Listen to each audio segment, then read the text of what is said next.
noi a noi sempre combattuti.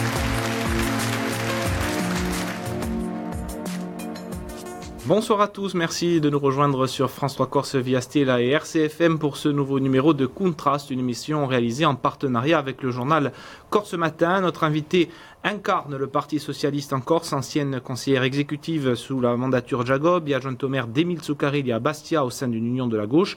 Elle est depuis 2014 première adjointe au maire nationaliste de Bastia dans une coalition qui réunit également une partie de la droite. Secrétaire nationale d'un PS qui rêve de renaissance, première secrétaire fédérale du parti en Haute-Corse sur une ligne autonomiste. Elle est également présidente de l'Office du tourisme de l'agglomération bastiaise. Bonsoir Emmanuel Djeji. Bonsoir. Merci d'être avec nous sur ce plateau pour vous interroger mes confrères, Julien Mattei pour Corse Matin. Bonsoir. Et Patrick Vinciguer pour Frequenza Amour. Alors, je le disais dans l'actualité de votre parti, Olivier Faure a été désigné nouveau patron du Parti Socialiste. Il a été investi lors du congrès d'Aubervilliers. C'était le 7 avril dernier. Vous l'avez soutenu, vous étiez présente. C'est le 13e premier secrétaire du parti. Il porte le projet Renaissance pour le PS. Alors, ce choix, j'imagine que vous pensez que c'est le bon puisque vous le souteniez. Mais il a été, durant ces temps, au cabinet de François Hollande quand il était premier secrétaire. Est-ce qu'il incarne véritablement la rupture et la renaissance ? Oui, je crois qu'il a à la fois l'expérience, mais aussi il connaît la réalité donc de l'échec qui a eu lieu. Il connaît aussi l'histoire du Parti Socialiste qui a été jalonnée aussi de défaites importantes. Je rappelle quand même 1920, 1940, 1958, 1969, 1993 pour parler des plus récentes. Et donc en 1993, je rappelle qu'il n'y avait plus que 90 députés. Donc on est quand même dans une situation qui ressemble étrangement à celle que nous connaissons aujourd'hui. Et le PS s'est toujours reconstruit. Il y a une dimension nouvelle quand même dans cette déflagration du Parti Socialiste. C'est qu'il y a aussi la fragmentation de la société qui est fragmentée d'un point de vue social, d'un point de vue culturel et d'un point de vue religieux. Et donc ça amène une difficulté supplémentaire à cette renaissance. Mais nous comptons beaucoup sur la démarche d'Olivier Faure qui s'inscrit dans deux directions. La première, c'est celle de mettre en avant les territoires. Et donc là-dessus, je pense que nous aurons un rôle important à jouer avec l'expérience de la décentralisation qui est plus aboutie qu'ailleurs. Et aussi dans la dimension européenne avec la nécessité de construire une vraie Europe sociale, une vraie Europe budgétaire pour avoir une politique d'investissement, etc. Emmanuel de Gentil, quand on parle de renaissance, ça suppose qu'il y a eu mort, en tout cas petite mort. Qui sont les fossoyeurs du Parti Socialiste ? Ce sont les frondeurs ou c'est François Hollande ? Alors je crois qu'il est très difficile de répondre à cette question de manière tranchée. Pourquoi ? Parce que c'est l'histoire qui répond à ce genre de questions. Il faut du recul sur les événements. Donc il est évident qu'il y a eu asynchronisme entre la politique qu'a menée François Hollande et le pacte qu'il avait signé dans le cadre de son programme. Mais le programme, comme souvent, ils sont idéologiques. Et ensuite, on est confronté aux réalités sociales, économiques et environnementales. Je vous donne un exemple. Le pacte de responsabilité qui a été mis en place n'a pas été suffisamment expliqué. Il n'y a pas eu de communication. Et donc, il a complètement occulté tout ce qui a été fait de positif, comme, je vais en citer qu'un parce que nous n'avons pas le temps, mais le contrat personnel d'activité qui est quand même une avancée. C'est-à-dire que quelqu'un aujourd'hui peut travailler, changer de patron et garder son temps formation. Donc, le Hollande bashing est injuste selon vous ? Il est exagéré. Mais il n'a pas été géré suffisamment. Quand on est président de la République, on doit gérer aussi ce genre de situation. Donc il faut prendre toute la part de responsabilité dans ce manque de communication, y compris au sein de l'appareil socialiste. Manuel Gentil, on voit qu'Olivier Faure, justement, ne se positionne pas encore clairement sur la ligne adoptée par le Parti Socialiste.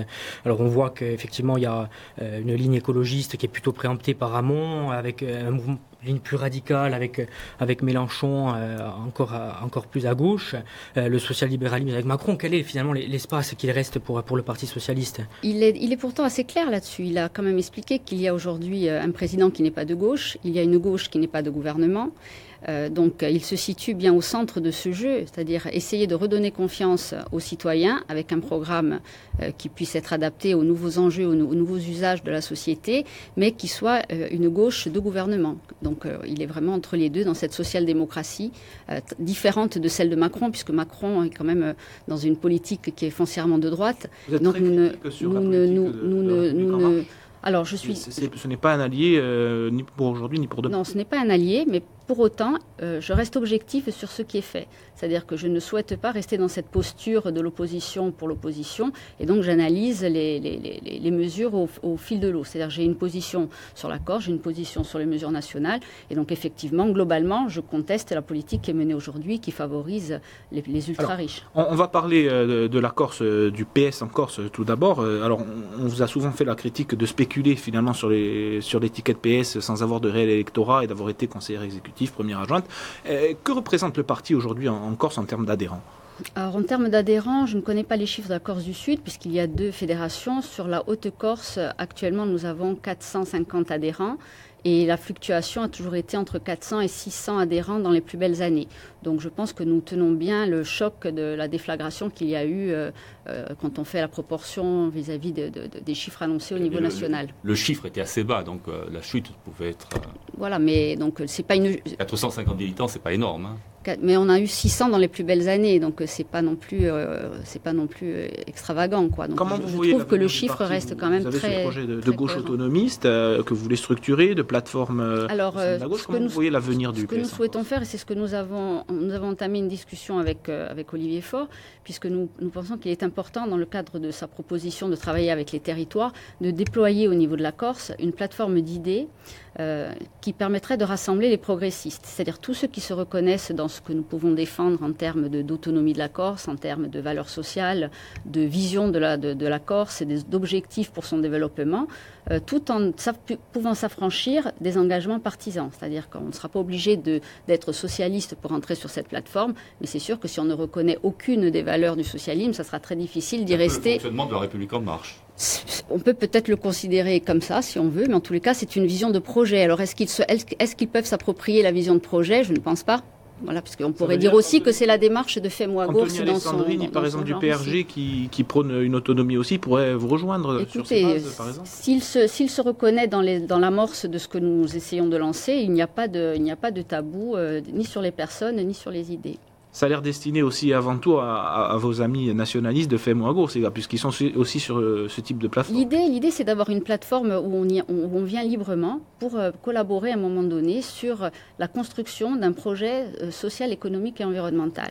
C'est-à-dire que la Corse aujourd'hui a besoin d'actions, de concret, et surtout d'avoir un espace où on arrive à travailler sur des projets en dehors de toute querelle politicienne et de querelles de personnes, parce que je crois qu'on a aussi beaucoup souffert, particulièrement à gauche, mais bon, ça passe dans tous les camps politiques, sur des querelles de personnes où on ne vient pas avec un tel parce qu'il y a une autre personne. Donc il n'y a pas de leadership sur cette plateforme. C'est juste on vient et on apporte ce qu'on est. Alors à titre collectif quand on a un mouvement politique, ou à titre individuel, ou à titre de chef d'entreprise, ou à titre d'intellectuel. Donc tout peut se travailler du moment qu'on partage cette ambition pour la Corse. Aujourd'hui, pour être clair sur votre positionnement politique, vous êtes plus proche de Femo-Agours ou des forces classiques de la gauche, je pense notamment au Parti communiste, aux radicaux de gauche, à François Tatte, encore à la France insoumise. Donc je suis clairement plus proche des forces autonomistes qui se reconnaissent dans des valeurs de gauche. Pour ce qui est des autres formes politiques traditionnelles, si elles sont capables de faire cette transformation vers du progressisme, vers la main tendue vers l'autre, sans être dans des postures comme je les ai trop souvent vues, effectivement, on pourra construire. Mais partir du principe qu'il y a des frontières physiques parce qu'on appartiendrait à une formation plutôt qu'à une autre, en s'exonérant d'avoir un projet commun, je pense que ça ne serait pas la bonne stratégie En Marche en Corse, elle est sur d'autres positions. On a vu lors de la résolution pour l'inscription de la Corse dans la Constitution. Ça veut dire que si vous êtes critique sur le plan national, peut-être ça pourrait être des alliés en Corse. Ils sont sur une position assez poussée là-dessus. Écoutez, là-dessus, effectivement, il peut y avoir une discussion dans la mesure où, je vous dis, du moment qu'on partage cette envie de développer notre île, qu'on tient compte des valeurs sociales dont on a besoin parce qu'il y a une précarité grandissante et une paupérisation forte avec plus de 20% de gens qui vivent en dessous du seuil de pauvreté. Donc il faut vraiment des mesures et on voit très bien qu'il manque cette dimension sociale et que la difficulté aujourd'hui de mettre en place la collectivité de Corse montre qu'il va falloir rapidement harmoniser cette politique sociale. Donc nous nous inscrivons dans cette stratégie. Alors on va parler de Femo-Agours, puisque vous en parliez. Vous êtes critique sur l'analyse régionale régional, en tout cas lors de la campagne, vous avez eu des mots très durs contre les nationalistes. Vous entendiez rejoindre cette démarche, ça n'a pas pu se faire. Vous avez dit qu'il n'y a pas de culture de débat, que l'idée bonapartiste est dans leur inconscient collectif. Donc critique sur la démarche régionale et puis allié à la ville. Est-ce que c'est compatible et comment vous vivez ça? Alors écoutez, de tout temps, il y a toujours eu des alliances qui peuvent être locales, régionales, nationales. Donc moi, je n'ai pas vu les nationalistes, alors qu'ils étaient associés avec moi à la municipalité, soutenir les yeux fermés la politique de François Hollande que je soutenais. Parce qu'effectivement, au niveau national, ils n'avaient pas d'accord avec moi. Donc dans la mesure où je n'ai pas d'accord et que leur démarche, qui était une démarche d'ouverture, a abouti à s'ouvrir à d'autres nationalistes, effectivement, je ne peux que le constater. Je serais malhonnête de dire que ça a été une réelle ouverture et que j'ai été enchantée de leur démarche. Je pense qu'on aurait pu incarner justement ce volet social dans la construction et dans l'intégration des conseils départementaux et de toutes ces politiques importantes pour la Corse. Pour autant, j'ai quand même soutenu Gilles Simeoni à la régionale parce que je souhaite qu'il réussisse pour la Corse.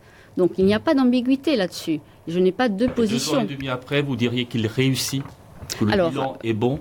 Alors, je ne vais pas rentrer dans cette démarche parce que si on commence à faire des bilans, à peine les gens arrivés en responsabilité, à peine... Et là, par exemple, donc je ne peux pas... des déchets, oui. Est-ce que ça a été bien géré par les nationalistes depuis leur arrivée au pouvoir en décembre 2015? Moi, je souhaiterais sur les déchets, bien sûr, qu'on soit plus ambitieux et qu'on n'attende pas d'être encore la tête dans le mur pour réagir. Il est vrai qu'on est obligé de constater qu'il y a eu 30 ans de difficultés non gérées. Donc on ne peut pas dire non plus qu'ils arrivent sur une situation qui était parfaite et qu'ils ont dégradé une situation. Ils arrivent, il n'y a pas eu le début du commencement. Voilà, on est d'accord, on pourrait attendre bien davantage. C'est-à-dire qu'en 2015, ils ont été élus, donc ils ont proposé un projet. Donc en 2017, ils ont eu un projet. Voilà. Donc effectivement, aujourd'hui, on attend des prises de décision et des choix. Puisque, on le sait très bien, il va falloir trouver d'autres centres d'enfouissement. Il n'est pas normal qu'un site, 2 sites ou 3 sites soient les poubelles de la Corse. Et donc il faut que chaque territoire puisse avoir son lieu de stockage. C'est la seule manière, selon moi. Par intercommunalité. Oui, j'y viens. Donc il faut que, en fait, on redéfinisse ces intercommunalités qui aujourd'hui ne sont pas du tout, il y en a 18 ou 19 de mémoire, et elles n'ont pas la taille critique pour pouvoir gérer d'un point de vue économique, d'un point de vue humain et d'un point de vue territorial cette gestion des déchets. Mais je crois que nous n'arriverons à remettre les gens autour de la table que si chaque territoire gère lui-même ses déchets. Donc je propose, moi, la redéfinition, on en parlera un petit peu plus tard par rapport à la réforme constitutionnelle. Je pense qu'une des propositions qu'il faudra faire, c'est la transformation des intercommunalités en seulement 11 intercos beaucoup plus importantes, capables de gérer leurs propres déchets. Mais là aussi, il faudra aussi que la CTC assume quoi, les choix. D'enfouissement, pour le coup, on multiplie le problème. Hein. Ah non, on multiplie pas le problème, parce que si on travaille, c'est la première étape, c'est-à-dire que si on travaille pour trier davantage au niveau local, parce qu'on n'aura pas envie de tout enfouir sur son territoire, effectivement, on va diminuer la masse, et ensuite on pourra se mettre à 11, à réfléchir comment... Voilà, on se sentira plus concerné, et on pourra réfléchir à une démarche un peu plus loin. Je pense qu'à force de vouloir... On n'est pas dans la posture... À force de vouloir... aux autres régions, on s'est opposé à l'incinération contrairement aux autres régions, et là, finalement, on s'aperçoit que c'est peut-être la seule voie possible. Ce qui est clair, c'est que le continent nous prenait l'amiante. Vous savez qu'on a un problème d'amiante important. Aujourd'hui, le préfet de Bouches-du-Rhône a interdit qu'on récupère l'amiante, donc on a un problème. Donc pendant cette période transitoire où on acceptait nos déchets ailleurs, on n'a pas travaillé sur une stratégie alternative. Donc on se retrouve dans la grande difficulté, et Bastia en particulier. Les bouts de Bastia, vous le savez, sont transportés sur le continent. Mais jusqu'à quand? C'est-à-dire qu'on sait très bien qu'à un moment donné, le continent refusera d'accepter nos bouts. Donc, quid du traitement et de la gestion des bouts. Donc, et sur les déchets, on sait qu'on a ce problème latent depuis très longtemps. Donc aujourd'hui, on est vraiment face à nos responsabilités. D'un point de vue du foncier, ça doit se régler par le PADUC. Donc c'est la CTC qui doit se prendre en charge et qui doit décider. Donc moi, je ne suis pas favorable à ce qu'il y ait encore des discussions, mais bien plus sur des choix. Ça manque d'action selon vous dans la mandature? Je pense qu'il faut aller plus vite. Parce que le temps joue contre la Corse. On est que personne n'a tranché véritablement sur ce dossier depuis des années et des années. Alors à la fois, on a parlé du tri mécano-biologique, on a parlé de l'enfouissement, on a parlé de l'incinérateur. On ne voit jamais rien venir avec des décisions fermes. Alors est-ce qu'il n'y a pas un problème aussi de prise de position claire et tranchée de la part du politique? Écoutez, Apparemment, les choix qu'a proposé Gilles Simeone, il y a eu l'adhésion la feuille de route, donc a eu adhésion de la population. Donc il a les mains, il le dit pour l'autonomie, il peut le dire sur le reste. Donc il a les mains libres pour agir et pour faire des choix et pour construire un projet de développement, construire ce pays comme il le dit. Donc nous, on attend de connaître les propositions et ensuite on jugera sur ce qu'il fait. Mais on a besoin justement qu'il y ait des choix. Vous avez parlé d'autonomie, on en a discuté depuis plusieurs semaines. Il y a ce projet d'inscrire la Corse dans la Constitution. On en sait un peu plus sur l'article 72.5, un article spécifique, mais pour autant qui ne convient pas aux nationalistes qui le jugent insuffisant. Vous pensez que c'est déjà beaucoup ? Alors pour moi, je suis très satisfaite de la proposition de commencer par un article 72.5. Donc c'est peut-être le seul domaine sur lequel je serais d'accord avec la proposition du gouvernement. Pourquoi ? Parce qu'effectivement, ça va lever la difficulté majeure qui était l'inconstitutionnalité de la Corse chaque fois qu'il y avait des amendements qui étaient proposés à l'Assemblée nationale. On l'a vu sur le droit de succession, il y a eu plusieurs tentatives dans l'ancienne mandature et ça n'a pas passé le filtre du Conseil constitutionnel.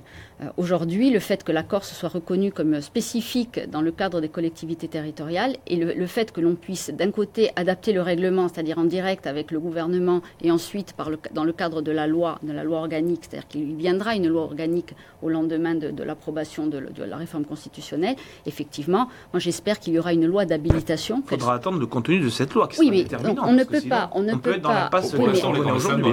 Oui, mais ce n'est pas que le symbole, c'est-à-dire qu'on l'a réclamé. On l'a réclamé, l'inscription de la Corse. C'est pas eux qui... On l'a réclamé, on l'a obtenu, mais c'est du symbole. Et je ne vois pas en quoi ça changerait la donne avec le Conseil constitutionnel, pour l'instant, en tout cas. Mais bien sûr que ça peut changer la donne. Je prends ça peut, mais bon... Mais pourquoi ça le changerait pas ? Sujet, par exemple ? Je vous donne un exemple, la réforme de la TVA. On pourrait demander, dans le cas du 72.5, de pouvoir faire un transfert de TVA sur la Corse, la hauteur à définir. Pourquoi ? Pour pouvoir donner plus de potentiel d'investissement à la collectivité territoriale. Donc, bien sûr, ce transfert se réfléchit sur l'investissement pour obliger à renvoyer ça dans l'économique. Donc, ça doublerait la capacité de la collectivité d'investir dans l'économie. Et on sait qu'il y a un facteur keynésien qui fait que de 110 millions ou 120 millions potentiellement qui pourraient être transférés, on se retrouverait avec une économie beaucoup plus dynamique et l'État y retrouverait son compte en 2-3 ans. Ça veut dire uniquement sur ce qui relève du règlement. C'est-à-dire que pour les arrêtés MIO, par exemple, on ne pourrait rien faire. Pour les arrêtés MIO, 2 choses on pourrait faire. C'est-à-dire que là, ça pourrait être même une mesure nationale. Elle ne serait pas simplement régionale. Ça serait une mesure que pourraient proposer nos députés. Je vous donne un exemple, mais il y en a beaucoup, beaucoup d'autres. On voudrait faire sortir les endroits, les lieux qui, depuis plus de 100 ans, sont en indivision et donc on considère qu'après 100 ans d'efforts, il n'y a plus grand-chose à faire. Donc soit les gens réagissent vite, soit ils savent qu'au bout de 5 ans, les biens pourraient basculer dans l'escarcelle de la collectivité qui, elle, pourrait les renvoyer dans les intercommunalités dans le cadre de projets d'intérêt général. Et donc ça créerait de nouvelles sources de potentiel pour pouvoir faire tout, pour lutter contre toutes les difficultés, c'est-à-dire installer des adductions d'eau, gérer l'assainissement. Et vous pensez vraiment que Emmanuel Macron, qui quand même affiche une politique jacobine, on peut le dire, même s'il dit le contraire, il donne plus de pouvoir au préfet, donnera une suite favorable aux demandes de l'Assemblée de Alors, cette mesure serait nationale, elle ne serait pas régionale. D'autant qu'Édouard Philippe, le Premier ministre, a bien précisé qu'il s'agirait d'un pouvoir d'adaptation sous contrôle du Parlement. Mais heureusement. C'est comme si, je vais dire, moi aujourd'hui à Bastia, j'ai été élu, on nous a demandé de faire un palais des congrès. Donc nous sommes légitimes à aller réclamer un palais des congrès. Je monte à la région, je demande l'argent pour faire ce palais des congrès. On me le refuse pour X raisons. Donc est-ce que je vais faire sécession avec la région parce qu'on m'aura refusé les budgets pour faire le palais des congrès parce que je suis légitime dans ma commune? Il faut arrêter. On est quand même. Mais rien n'a véritablement changé avec cet article. Mais oui, bien sûr, du moment qu'on lève l'hypothèque. Sauf au niveau symbolique. Mais non, on lève l'hypothèque on nous dit que jusqu'à présent, quand on a un droit de proposition, mais cette proposition est confrontée à l'inconstitutionnalité devant l'impôt et devant la loi. Donc aujourd'hui, si on lève l'inconstitutionnalité, parce qu'on n'a pas le principe voilà, on nous reconnaît d'une spécificité. Donc de fait, on lève cette hypothèque. Donc c'est déjà énorme. Et c'est ce qu'on a demandé pendant longtemps.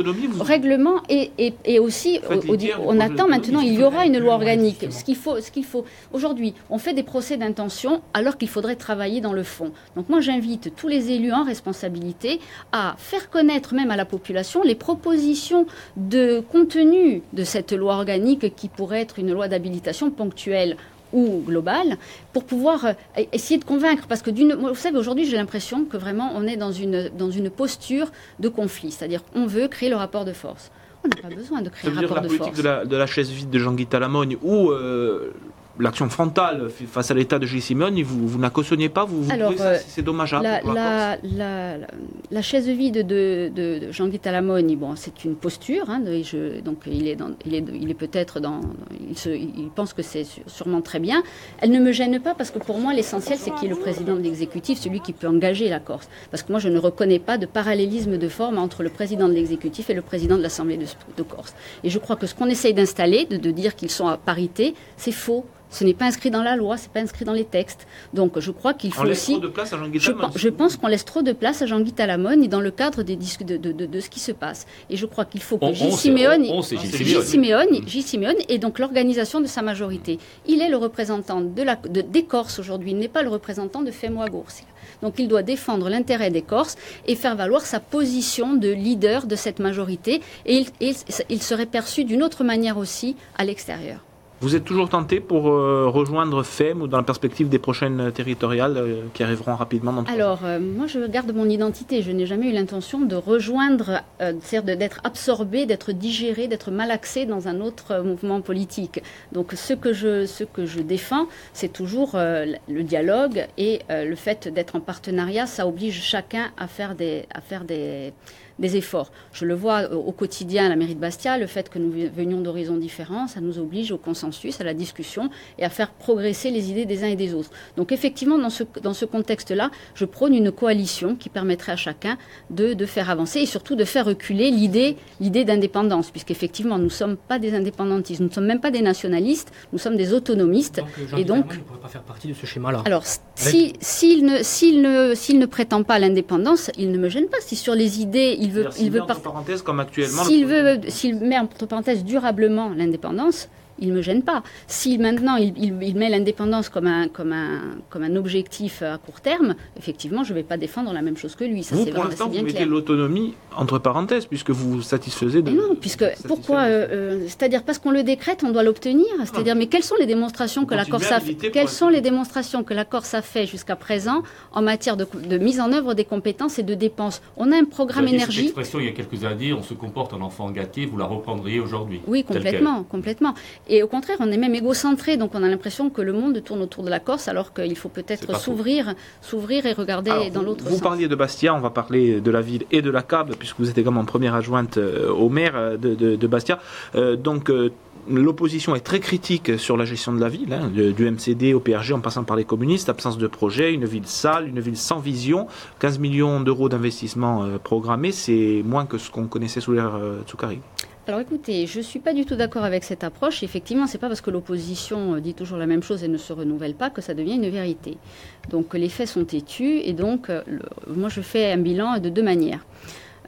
Nous avons un investissement moyen de 15,5 millions à 16 millions d'euros par an. Il était auparavant de 20 millions. Il était auparavant de 20 millions, mais sur une stratégie où on était au pouvoir depuis de très nombreuses années. Donc j'explique comment ça se passe aujourd'hui et comment ça se passera demain s'il y a une alternance. Aujourd'hui, donc les deux premières années, on a été dans la sortie des projets qui étaient déjà dans les tuyaux, avec une marge de manœuvre très faible la première année, je crois de l'ordre d'1 million d'euros, et un peu plus importante la deuxième année. Et donc nous avons remis en place une démarche pour lancer des projets et nos projets pour que des choses sortent. Et donc il a fallu mettre en place aussi toute une maquette financière pour tout revoir. On a même remis en cause certains des projets, donc ça nous a demandé un certain temps. Donc il y a eu un ventre mou. Et ce ventre mou, Émile Tsoukarí, il l'a connu aussi dans son parcours. Je vous renvoie aux années 2004-2005 où il était à 5 millions d'investissements. Donc c'est bien de prendre les chiffres hauts, mais il faut aussi regarder un petit peu quand on est resté 30 ans au pouvoir, on a aussi un droit d'inventaire sur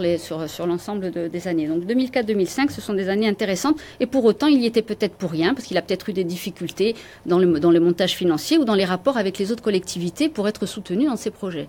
Donc il y a eu un ventre creux. On est reparti sur l'investissement et l'année 2017, l'année 2018 et 2019 seront à plein régime. Et donc, si nous poursuivons, si nous restons en responsabilité, nous serons sur cette dynamique et ça se poursuivra avec des très hauts investissements. Et s'il y a une alternance, effectivement, on reconnaîtra encore cette difficulté avec financer nos projets. Gentil, les charges de personnel n'ont pas connu de ventre creux. On est passé en 2013-2014 de 26 millions à 31 millions aujourd'hui. Donc, c'est 1 million d'euros par an d'augmentation de charges de personnel. Vous avez recruté. Mais on a complètement assumé cela avec des services publics qu'on a renforcés, avec un certain nombre de travail et des difficultés qu'on a rencontrées aussi avec la communauté d'agglomération dans le cadre du fonctionnement, particulièrement sur la politique des déchets, où il arrive que nos services soient obligés de se substituer à certaines tâches de la communauté d'agglomération, etc. Et donc, on a complètement assumé ces missions de service public, la démocratie participative et beaucoup de services en ce sens pour essayer de se rapprocher des attentes des citoyens. Nous avons mis l'accent aussi bien sur des projets du quotidien que sur des projets à long terme. C'est-à-dire qu'on ne fait pas de différence aujourd'hui entre un besoin récurrent, je vous donne un exemple, l'aménagement des abords de la chapelle de l'Annonciade. Pour nous, c'est important de le faire parce que c'était énormément demandé. Une centaine d'emplois en plus, pas de clientélisme. Alors non, je ne vois pas une centaine. Non, il n'y a pas une centaine d'emplois en plus, pas du tout. Il y a des remplacements de personnes qui sont parties à la retraite. Non, il n'y a pas eu une centaine de départs à la retraite et il n'y a pas eu il n'y a pas cette augmentation-là. Ce n'est pas, je vous l'ai dit, ce n'est pas parce que l'opposition assène des vérités qu'elles en sont. Et sur l'augmentation de la masse salariale d'à peu près 1 million par an, vous confirmez ? Non, il n'y a pas 1 million par an d'augmentation globale. Il faut regarder les chiffres. Les chiffres doivent être regardés beaucoup plus finement. Donc je ne suis pas du tout d'accord avec l'approche de l'opposition. Et ça donne quoi plus finement ? Plus finement, c'est qu'il y a des services aussi, il y a des services aux citoyens. Quand on regarde aujourd'hui qu'on est en train de remettre à niveau l'ensemble de la maison des services publics, la maison des associations, la mairie du marché, quand on voit qu'on est en train de mettre l'accent sur les écoles, donc pourquoi ? Parce qu'on veut installer de nouvelles familles, on a une vraie politique et une vision, malgré ce que l'opposition dit, il n'arrête pas de dire que nous n'avons pas de vision. La vision, je vous l'ai dit en quelques phrases, c'est installer de nouvelles familles à Bastia, faire en sorte que les familles qui y vivent puissent y vivre mieux et travailler à ce que toute l'articulation puisse fonctionner pour qu'il y ait une redynamisation du centre-ville. Pourquoi ? Parce que les usages ont changé, parce que les habitudes ont changé et parce que pendant des années n'ont pas été gérées les politiques autour et donc les communes aux alentours pendant des années ont vampirisé le centre-ville. Autre rupture qui a peut-être eu des effets, c'est la démission de Gilles Siméone et l'arrivée en janvier 2016 de Pierre Saville. Vous avez été élu pour être la première adjointe de Gilles Siméone. Est-ce que ça a changé les choses ? Est-ce que les relations sont toujours les mêmes au sein de l'Alliance ? Vous travaillez de la même manière qu'en 2014 ? C'est toujours aussi efficace ou il y a un petit errement ? Alors, clairement, les relations avec Gilles Siméone sont toujours les mêmes, elles sont toujours excellentes. Il est d'ailleurs toujours conseiller municipal. Il est toujours conseiller municipal. Il vient souvent au conseil municipal ? Non, conseil municipal, il n'a pas vraiment le temps d'y venir. Et à la CAB, il vient souvent ? Écoutez, à la CAB, il arrive qu'il vienne au bureau. Oui, il vient au bureau de la CAB, où il se passe quand même beaucoup de choses et c'est souvent des lundis très animés. Donc, les rapports dans le cadre de la majorité sont excellentes. C'est-à-dire qu'aujourd'hui, il y a une vraie solidarité entre les composantes de la majorité et nous essayons chacun d'apporter ce que l'on est et ce que l'on peut faire pour réussir dans les projets sur lesquels nous nous sommes engagés. Donc il y a des difficultés, ce sont les difficultés de gestion au quotidien, mais en tous les cas, d'un point de vue politique, il n'y a pas de dissension. Est-ce que le binôme fonctionne justement avec Pierre Saville ? On l'a vu que vous avez commencé effectivement avec Gilles Siméone. Et est-ce que... il serait effectivement le candidat naturel donc en 2020 à la municipalité de Bastia. Est-ce que vous... Alors pour 2020, je ne me prononcerai pas parce que je ne vais pas aller choisir le candidat d'un parti qui serait un parti allié. Je n'entendrai pas qu'il vienne décider. Je n'entendrai pas qu'il vienne décider des candidats que je pourrais proposer dans le cadre de ma formation politique. Donc là-dessus, ces débats ne sont pas encore d'actualité. On est vraiment focalisé sur les projets. Bien plus. Mais au moins renouveler l'union, le principe de l'union. Le principe de l'union, il n'y a pas de, pour moi, il va de soi maintenant. Je verrai comment les autres. Elle n'est pas à réinventer cette union, parce que par exemple, on s'aperçoit que la droite, le troisième pilier, Jean-Louis Milan, il ne représente plus que lui-même. On sait que la droite, Sylvain Fante, et vous le dira, est prête à partir, donc il faut peut-être trouver d'autres alliés. Écoutez, Jean-Louis Miliagne et ses amis, pour moi, représentent une droite très modérée, plutôt plus social-démocrate que droite dure. Donc je pense qu'on n'est pas du tout, dans cette dynamique de vouloir absolument un partenaire de droite. Moi, je n'en veux pas d'un partenaire de droite ultralibéral qui mènerait une politique encore plus dure que celle d'Emmanuel Macron, par exemple. Donc c'est pas du tout dans ce sens-là le choix qui a été fait. C'est un choix de partager ensemble une vision du développement de la ville. Donc effectivement, c'est difficile. On a été confronté à des difficultés déjà avec la CAB qui ont fait que comme les politiques sont vachement imbriquées, il est quand même difficile de pouvoir tout segmenter, tout séparer. Le fait que François Tatti se soit maintenu à la tête de la CAB, ça a été véritablement un problème contre l'avis des 5 maires. Ça a paralysé le fonctionnement ? Forcément, ça a eu des conséquences. Quand on se retire d'une démarche collective et qu'on joue perso, effectivement, ça a des conséquences sur tout le reste. Tout est devenu compliqué. Et c'est la conséquence d'un attelage baroque en 2014, pour le moins. Gauche, droite, nationaliste. Et au bout du compte, on se retrouve quelques mois après avec un éclatement. Alors par contre, ça ne vous choque pas au niveau d'Emmanuel Macron, qu'il y a eu donc cet engouement et tout le monde a trouvé naturel le ni droite ni gauche. La différence, c'est que nous assumons d'être et de gauche et de centre droit et pouvoir faire un chemin commun. Mais justement, nous sommes encore plus imaginatifs que lui. Il y aurait eu quelqu'un du Front National, etc. Ça aurait peut-être choqué, non ? Donc oui, ça c'est évident que ça aurait choqué quelqu'un du Front National. Ça n'aurait pas été possible. Aujourd'hui, l'opposition, Jean Toucaré, l'UMCD et peut-être une partie de la droite pourraient envisager de repartir ensemble sur le modèle Macron, justement. Vous craignez d'avoir face à vous une réelle force recomposée ? Écoutez, moi, je ne crains rien. Ce que je souhaite, c'est que nous puissions faire un bilan de l'action que nous avons menée en expliquant les difficultés que nous avons rencontrées, les avantages et les inconvénients des choix que nous avons faits et surtout travailler à ce qu'on améliore le quotidien des Bastiais. Donc c'est un travail d'arrache-pied qui n'est jamais terminé. Les besoins sont immenses. On sait très bien qu'on a à la fois la nécessité de permettre à ceux qui y vivent de manière historique, je dirais, de pouvoir y être mieux. Donc on a des soucis sur le stationnement, sur la circulation et donc nous avons des mesures à venir qui sont importantes. On va mettre en place un système de smart parking pour gérer le stationnement, etc. Vous êtes présidente de l'Office du tourisme. Une des conditions peut-être liées à la prospérité de Bastia à ce niveau, c'est le port de la carbonite. Vous êtes pour, toujours ? Il va se faire ? Il ne va pas se faire ? Alors, je suis très pragmatique sur ce sujet. Je pense que le grand port doit être à Bastia, ça c'est clair. Est-ce qu'il doit être à la Carbonite ou au port actuel ? Là-dessus, je n'ai pas suffisamment d'éléments, même si j'ai un sentiment personnel que j'ai déjà. Encore ? Non, attendez. Moi, je ne fais pas d'études. Je suis naturellement plutôt enclin à défendre le port de la Carbonite, sauf si on arrive à me démontrer que le port serait négatif pour l'ensemble de l'île. C'est-à-dire si on arrive à me démontrer que ça va faire de l'érosion massive dans le sud de la Corse, je suis prête à revoir les choses. Mais je veux dire, je n'ai pas de posture sur la question. Je sais qu'il va falloir prendre une décision. Donc c'est quoi les deux options ? La première option, c'est on le fait à la Carbonite et on assume d'arrêter d'avoir une stratégie purement touristique, balnéaire. Et dans ce cas-là, il faut en tant que présidente de l'Office, effectivement, je souhaiterais que nous misions davantage sur le tourisme de savoir-faire, sur l'interaction avec les micro-régions aux alentours, sur la construction d'un vrai pôle, etc. C'est-à-dire on passe ça fait 10 ans qu'on en parle, depuis 2007. On peut en parler même pendant 20 ans. C'est un projet qui est un projet de la collectivité, qui a été annoncé par des personnes qui n'avaient même pas fait d'études.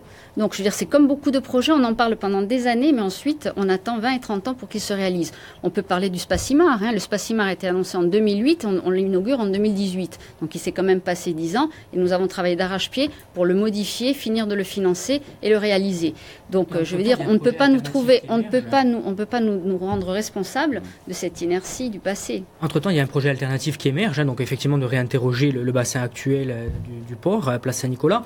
Est-ce que ça avance parce qu'on ne voit rien venir et aucune communication? Écoutez, c'est un projet qui est de la collectivité. Je ne suis pas élue à la région, je ne connais pas l'état d'avancement exact de ce projet. Ce que je sais, c'est que nous, Ville de Bastia, nous travaillons à ce que si ce projet devait émerger, nous devons, nous, d'un point de vue du PLU et du désenclavement de la ville, prendre des mesures conséquentes qui seraient sans doute aussi coûteuses que la construction d'un port. Puisqu'effectivement, il faudra doubler la desserte vers le sud, il faudra travailler sur le nord et faire des barreaux pour pouvoir passer du nord au sud de la ville. Donc aujourd'hui, le PLU qui est en cours de discussion est aussi un outil qui est important. Alors, on va continuer cette discussion, j'imagine, avec le contradicteur Contrabund. Tous ces l'heure de Contrabund, nos amis de la presse vont laisser la place à Sylvain Fanti, militant Les Républicains. Il menait une liste d'hiver droite en 2014, éliminé au premier tour avec 3% des voix. Il évoquera, j'imagine, bonsoir, essentiellement la ville et la CAB. Je vous laisse pour 10 minutes de débat. Exactement. Emmanuel de Gentillet, bonsoir. Bonsoir. Alors, en préparant l'émission de ce soir, j'ai cherché à savoir quelle était votre actualité en tant qu'adjointe au maire de Bastia. J'ai cherché, et j'ai cherché encore, mais l'opiniâtre que je suis ne pouvait pas laisser tomber. Et finalement, ce n'est qu'à l'heure où les oiseaux de nuit, fatigués par une soirée alcoolisée, retrouvent les bras de Morphée, que j'ai trouvé l'annonce du contraste de ce soir. Et finalement, je suis assez honoré de partager avec vous cet événement qui est assez représentatif de l'action que vous menez avec vos coreligionnaires nationalistes. Rien pour le quotidien des Bastiais, tout pour votre image. Alors c'est vrai, je ne peux pas vous en tenir rigueur, tant il est difficile de briller à côté de l'astre Simeone. Mais bref, soyons sérieux, revenons à l'essentiel et parlons de Bastia. Le Bastien que je suis, engagé, fier de sa ville, est inquiet. Inquiet et déçu. Quelle désillusion par rapport à un certain soir de mai 2014 où l'on nous annonçait l'arrivée et l'avènement des lendemains qui chantent. Une vraie révolution politique. Et à cette époque, j'étais, avec beaucoup d'autres, convaincu qu'un changement d'air politique serait positif pour Bastia. Nous sommes en avril 2018, où en est-on? La ville est laissée à l'abandon, avec pour seule vision son appauvrissement, se structurant sur des projets d'origine soucarelienne. Vous l'avez évoqué, mais il faut les rappeler, l'Albor, le parking Godin, la voie douce, la réhabilitation du Puntet. Vous le voyez, et je l'ai déjà dit, jamais un Simeone n'a autant ressemblé à un Zuccarelli. En somme, le rêve des lendemains qui chantent s'est vite évaporé, et aujourd'hui nous vivons dans une ville où les cafards, se délectant de la saleté des rues, côtoient les papillons qui butinent voracement le portefeuille des automobilistes. Emmanuel de Gentillet, la capitale économique de la Corse, ne mérite-t-elle pas meilleur symbole? Bastia est une ville particulière. Et j'ose dire qu'il y a Bastia et le reste de la Corse, parce que Bastia est toute la Corse. C'est d'ailleurs ici, et pas ailleurs, qu'est né le Sporting Club de la Corse. Bastia mérite autre chose qu'un maire qui ne se sert de sa ville que comme un marchepied pour gagner la région. Parce que c'est ça, la vérité. Bastia se respecte. Bastia réclame un engagement plein, fort et entier. Il faut donc un responsable capable de fédérer les énergies à l'origine de ce qu'on appelle le génie bastiais. Des énergies qui sont capables d'aborder sereinement la concurrence de l'Internet ou des centres commerciaux présents ou à venir. Une énergie qui est seule capable, finalement, de faire contrepoids au glissement de pouvoir vers Ajaccio et la collectivité unique. Bastia ne doit plus être cette ville de passage. Notre littoral, notre façade maritime doit être réinventée, réaménagée, avec d'autres choses que des bâtiments publics, aussi beaux soient-ils. Je veux entendre parler d'un Bastia, et j'en ai pour 2 minutes. Non, c'est trop. Je veux entendre parler d'un Bastia qui ose parler de grande plaisance, qui sait que son avenir passera par l'arrivée de jeunesse, en plaçant l'éducation au centre de sa stratégie méditerranéenne. Un Bastia qui ose parler de gratuité dans les transports, un Bastia qui sent que les quartiers sud sont une force incroyable à exploiter, un Bastia qui tend la main aux entrepreneurs. Au final, Pierre Savelli, éternel premier adjoint au maire déserteur de Bastia, a assisté aux différentes réunions sur le futur statut de la Corse. Qu'a-t-il négocié pour sa ville? Rien. Et moi je vous le dis, Bastia a perdu 4 ans à soutenir les rêves chimériques du dogme nationaliste. Ma question, considérant ce que je viens de dire, et reprenant une question rendue célèbre par vos amis nationalistes de Corsica Libera, quand comptez-vous partir de cette alliance qui tue Bastia à petit feu? Alors, Monsieur Fanti, je regrette que vous ayez été si long et si scolaire pour ne pas me laisser le temps de vous répondre. Mais effectivement, si vous ne connaissez pas mon actualité, effectivement, vous êtes vraiment déconnecté de Bastia. Parce que effectivement, ce n'est pas les réseaux sociaux sur lesquels je me vante tous les matins de l'action au quotidien que je mène dans Bastia. Donc, l'opération Cœur de Ville était un travail d'arrache-pied pour essayer de décrocher ce dispositif. Le nouveau programme de rénovation urbaine pour remettre en état la cité Aurore, c'est un travail d'arrache-pied de 30 millions d'euros que nous sommes en train de maqueter avec les services de l'ANRU, avec l'ANA et avec le ministre Mézard. Mais quelle nouveauté par rapport à l'ancienne mandature? Bien sûr, ce sont des nouveautés, ce sont des nouveaux projets. C'est 5 milliards d'euros pour 220 villes en France. Donc ça fait environ 20 millions d'euros. Alors peut-être que pour vous, ultralibéral, 20 millions d'euros, c'est rien, mais pour nous, pour Bastia, c'est très important. Et donc je suis quand même très étonnée que vous ne connaissiez pas nos projets. Vous avez parlé, entre autres, d'écoles. Et donc, nous avons 17 millions fléchés sur la restructuration des écoles avec l'école Gaudin, qui n'était pas prévue par notre prédécesseur, l'école Gaudin. Des écoles qui ferment. Non, pas des écoles qui ferment. Nous sommes en train de remettre en état les écoles, justement, pour qu'elles soient plus attractives. Le travail qui est fait à Gaudin est exceptionnel, puisqu'il c'était un ghetto. Donc, aujourd'hui, il va y avoir même une crèche. Pourquoi? Parce qu'on ne pouvait pas mettre beaucoup d'argent dans les quartiers juste en dessous du Pont-Tête ou des Letterons et fermer une école, sinon ça voulait dire qu'on allait aller vers une typologie d'habitation qui n'allait pas favoriser l'installation de jeunes familles, et nous souhaitons l'installation de jeunes familles, et c'est aussi le travail que nous faisons avec les primo-accédants, puisque j'avais fait une expérimentation sous l'ancienne mandature de 10% de primo-accédants avec des partenaires privés. Ça avait très très bien fonctionné. Aujourd'hui, on est sur 25%. Sur les écoles, nous allons remettre en état des Andes, qui s'est acté. Nous allons créer un restaurant scolaire innovant à Defendine. Nous travaillons sur la reconstruction de l'école de Cardo. Mais vous donc tout ça, c'est pour installer. Voilà. Mais oui, elle est ambitieuse. Mais Monsieur Fanti, je vous l'ai dit, vous êtes scolaire. Et qu'est-ce que vous faites vous? Donc moi, je vous invite à investir dans le centre-ville de Bastia. Je vous invite à y venir et à venir. Voilà. Donc ce sera fait. Nous sommes avec aujourd'hui parce que rien n'est fait. Rien n'est fait aujourd'hui. Quand on est entrepreneur, on doit miser. Parce qu'au contraire, nous travaillons en créant des emplois, en soutenant des projets qu'on vient de présenter. Et nous, nous travaillons sur la proximité. Et nous travaillons sur la mixité. Nous travaillons sur la dynamique. Et d'ailleurs, ça ne se résume pas à l'économie. Mais bien sûr, dans toutes les dimensions. Elle doit être méditerranéenne. Mais la preuve. Mais Monsieur Fant, la jeunesse méditerranéenne, c'est des grands mots. Non, pas du tout. Dans le concret, comment vous le voyez? Pourquoi on ne peut pas créer des écoles méditerranéennes? Pourquoi on ne peut pas? L'ENSAM est parti. Et d'ailleurs, vos amis nationalistes ont tout fait pour que ça parte.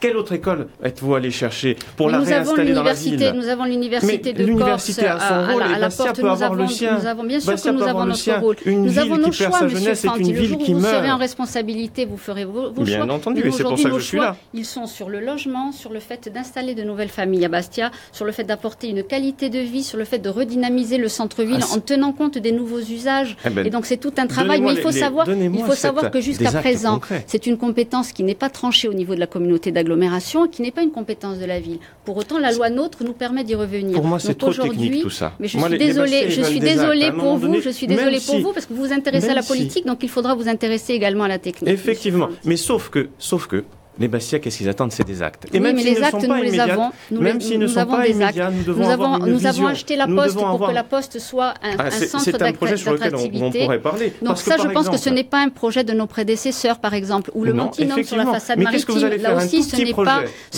Vous nous faites un procès d'intention alors que vous nous faites un procès d'intention alors que le projet n'est pas encore connu. Mais ça fait 4 ans que vous êtes aux responsabilités. Bien entendu, mais vous le savez que les projets ont besoin de temps pour être mûris.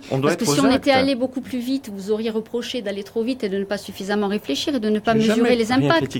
Donc aujourd'hui, nous sommes dans le bon timing, dans le timing qui est nécessaire pour la maturation de projets d'envergure. Je connais toujours pas votre vision de la ville. Ah oui, la vision de la ville, je vous l'ai déjà exposée. Installer des familles pour partager la misère, c'est pas une vision. Non, on ne partage pas. Mais pour ne pas partager la misère, nous souhaitons justement que les autres communes de la communauté d'agglomération partagent le logement social. Parce qu'aujourd'hui, quand même, sur ce point, nous avons 30% de logements sociaux à Bastia. Nous souhaitons le maintenir parce qu'il est important d'avoir cette solidarité. Mais à un moment donné, comme on travaille sur des politiques de mutualisation avec la communauté d'agglomération, et j'aimerais que ce soit même bien au-delà, parce que le bassin de vie, il va beaucoup plus loin. Donc il est important qu'il y ait des communes qui dépassent 200 logements. Aujourd'hui, Bastia a plus de 5000 logements sociaux. Si Bastia reste cette locomotive Donc si ce n'est plus la locomotive et que la locomotive est une commune du sud de la CAB, ça sera compliqué. La ville reste une locomotive par toutes les politiques que nous mettons en place par le service public. Ce n'est pas les indicateurs et le ressenti des Bastiais quand vous vous déplacez en ville. C'est votre ressenti, Monsieur Fanti, parce que moi aussi je suis au contact des Bastiais au quotidien. Les Bastiais qui nous écoutent peuvent le dire. Je ne partage pas du tout Allez voir des commerçants qui aujourd'hui ferment dans le centre-ville ou qui voient leur chiffre d'affaires. Ce n'est pas la faute de notre majorité, c'est une stratégie qui date d'une vingtaine d'années, qui a laissé les communes extérieures. D'ailleurs, je pense que vous êtes plus installés dans les communes extérieures qu'au centre-ville de Bastia. Donc je pense que je vous invite à rapatrier vos commerces dans le centre-ville et nous vous accueillerons avec plaisir, Monsieur Fanti. Avec grand plaisir. Voilà. Merci en tout cas, on arrive à la fin de cette opposition. On va retrouver nos journalistes. Merci Sylvain Fanti. On imagine qu'il n'y aura pas d'alliance pour l'instant avec Sylvain Fanti vu la teneur du débat. Et on retrouve Patrick et Julien qui vont venir pour ce débriefing. Alors Julien, allez-y, à vous l'honneur. Emmanuel De Gentili, donc vous êtes apparu somme toute assez pugnace au cours de ce contraste, avec une volonté sans doute, je dirais, puisée dans des convictions, l'ADN politique que vous revendiquez clairement à gauche.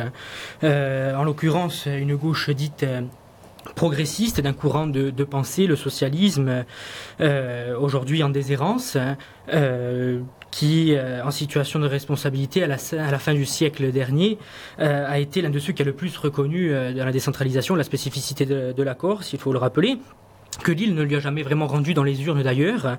On l'a dit, donc les temps sont durs pour les socialistes en Corse, qui ont longtemps existé dans l'ombre du PRG et désormais dans celle des alliances. Et on se demande d'ailleurs si elles ne sont pas ces alliances l'ultime planche de salut pour ce courant politique en Corse du moins.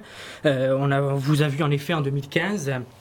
à la tête d'une plateforme pour les élections territoriales qui a récolté 3% des voix au nom de Tony Truant, la Corse qui ose, que l'on n'a pas beaucoup vu oser d'ailleurs, pas même jusqu'à l'existence formelle, et vous annoncez depuis plus d'un an la création d'un mouvement de gauche régionaliste que l'on ne voit pas naître, faisant valoir des velléités aux différentes élections territoriales, législatives, tout en multipliant les appels du point à Gilles Simeoni à la force assise électorale aujourd'hui, et dont vous semblez attendre une main tendue en tant que partenaire de la majorité bastiaise, et l'une des premières personnalités aussi dites d'ouverture qui la rejoint autour des nationalistes. Donc quel avenir et quelle stratégie pour le PS et vous, à travers lui, sinon celle de constituer une sorte de force d'appoint à une majorité nationaliste qui, électoralement aujourd'hui, semble être en capacité de faire cavalier seul. Patrick ? Il faut vous reconnaître, Emmanuel De Gentili, une indéniable capacité depuis un certain temps déjà à faire entendre votre voix, avec talent parfois, à occuper un espace politique, à rebondir, malgré un matelas de voix pas très épais, de Tsoukaré, à Simeoni, en passant par Jacob. Vous êtes toujours là. Saurez-vous rebondir encore une fois? Ça risque d'être à présent plus compliqué. Tout d'abord parce que le PS, même s'il n'a jamais été très important en Corse, représentait jusqu'ici une force au niveau national qui faisait de vous un relais insulaire avec Paris. C'était intéressant. Depuis la dernière présidentielle, donc, ce n'est plus possible. La dernière présidentielle est la débâcle de Benoît Hamon. Je rappelle son score, 6,35. Donc ce n'est plus le cas. Le PS est moribond, d'où votre projet Renaissance. Ensuite, au plan régional, vous avez essayé au territorial de décembre dernier, au nom d'une gauche autonomiste, de monter dans la locomotive Simeoni, mais le train est parti et est arrivé malheureusement sans vous. Il n'est pas dit que ça change en 2021. Il vous reste Bastia, Emmanuel De Gentili, vous restez première adjointe et très loyalement dans cette émission, vous avez défendu le bilan de la mandature nationaliste avec une certaine conviction. Cela dit, vous ne m'avez pas totalement convaincu. Il aura fallu 4 ans, les 2/3 du mandat, pour voir les chantiers d'importance démarrer. Certains d'ailleurs décidés avant 2014. la politique de la proximité, les comités de quartier, c'est bien, mais ça ne suffit pas. Ça ne peut pas faire un projet, ça ne peut pas faire une ambition, un cap, une vision. Mais surtout, Bastia, voilà, manque de perspective, de visibilité. D'où votre hésitation sur le port de la Carbonite. Je suis pour, mais je ne sais pas, on ne sait pas. En fait, ça fait 10 ans que le débat a commencé. D'étude en étude, on ne sait pas où on en est, sauf que le projet ne se fait pas.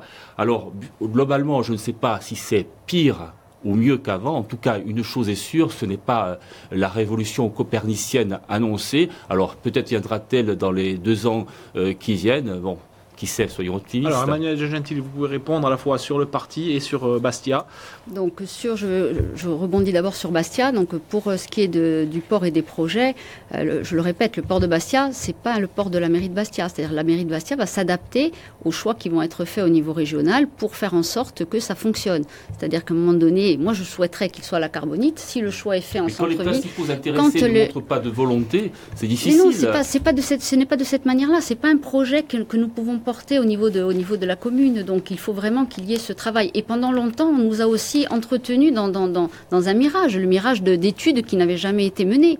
Donc, je veux dire, on ne peut pas, y compris sous la majorité de Jacob, effectivement. Donc, il n'y avait pas de vrai projet. On l'a découvert quand on a demandé des comptes de connaître les contenus de ces études. On s'est aperçu qu'il y avait pratiquement rien. Donc, on ne peut pas engager l'âme de la ville, on ne peut pas engager les Bastiais sur un chemin comme ça, les yeux fermés. Je veux dire, c'est fini ce temps-là où les gens vous suivaient les yeux fermés. Et je pense que quand on voit aujourd'hui le taux de participation aux élections qui décroît malgré la démarche macronienne, malgré la démarche siméonienne, je dirais, siméoniste plutôt, je crois qu'il faut vraiment se poser les questions de cette réimplication des habitants dans la chose publique. Alors, la conclusion sera sur le parti d'appoint. Non, parti d'appoint, jamais parti d'appoint. C'est un parti, ce sont des idées, ce sont des valeurs. Donc c'est à un moment donné partager à un moment donné quelque chose. Donc effectivement, si on était plus fort électoralement, on arriverait à infléchir beaucoup plus vite les choses pour essayer de faire valoir ce côté social, ce côté environnemental, etc.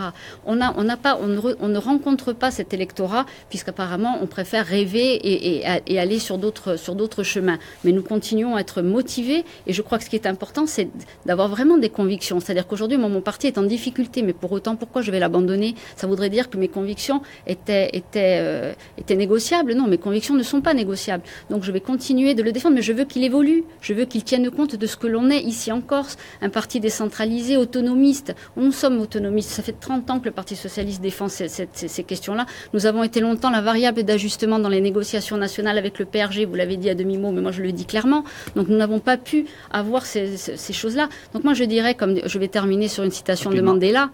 Pardon ? Terminé, allez-y. Voilà, donc je vais terminer par une citation de Mandela. Je ne perds jamais, c'est-à-dire que soit je gagne, soit j'apprends. Et j'ai énormément appris en politique et j'ai beaucoup à expliquer aussi. Ce sera le mot de la fin. Merci Emmanuelle de Gentil, merci a Julien Mattei e a Patrick Vinciguer. Contraste Davide Dorne nanta via stile e nanta uno sito internet e rimanerà a settimana che bene. Intanto buonasera a tutti e subito a Corsigasera.